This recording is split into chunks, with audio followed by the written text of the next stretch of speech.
इधर जैसे कंस ने तैयारियां की हैं, अंत में भगवान ने आने की तैयारी शुरू की। भादों का महीना, कृष्ण पक्ष, अष्टमी तिथि, दिन बुधवार और रात्रि के ठीक 12 बजे जेल में मैया देवकी को प्रसव पीड़ा प्रारंभ हुई है। जैसे ही प्रसव पीड़ा हुई है, द्वारपाल पहरेदारी में लगे हैं। एकदम भगवान ने चतुर्भुज रूप में और जेल में मैया देवकी को दर्शन दिया है। जैसे ही प्रकट हुए हैं तो जेल में इतना प्रकाश हो गया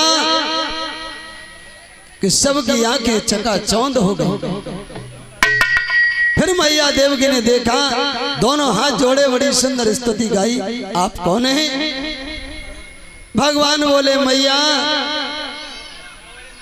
मैं आपके यहाँ पुत्र के रूप में आ रहा हूं और तुम्हारे गर्भ से जन्म लेकर मैं सारी पृथ्वी का भार उतारूंगा, मगर आप एक काम करना कि जैसे भी हो सके मुझे तुरंत यहाँ से गोकुल में भिजवा देना, क्योंकि ये दुष्ट कंस अगर इसको पता चल गया जिंदा नहीं छोड़ेगा। वसुदेव ने कहा ठीक है। मैया देवकी ने कहा कि प्रभु मैंने आपको बच्चे के रूप में मांगा है, आप तो पिताजी के रूप में हो।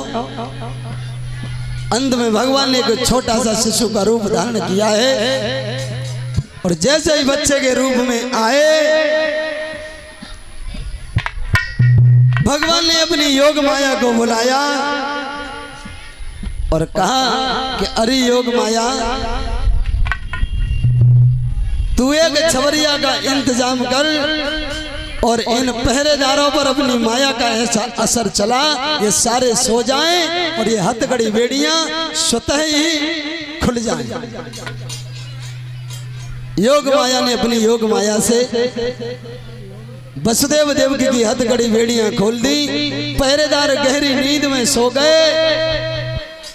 जेल के फाटक अपने आप खुल गए। वसुदेव ने अपने सिर पर उस छबरिया को रखा है। वसुदेव ने छबरिया को सिर पर रखा और छबरिया में छोटे से नन्हे से कन्हैया को बिठाया और ले जाने लगे। जैसे ही वसुदेव ले जाने लगे, रात्रि का समय, चले जा रहे हैं, ठंडी ठंडी हवा चल रही है। वसुदेव जी आराम आराम से आइए, रात्रि का समय है, कहीं ठोकर लग जाएगी, धीरे धीरे आइए, धीरे धीरे।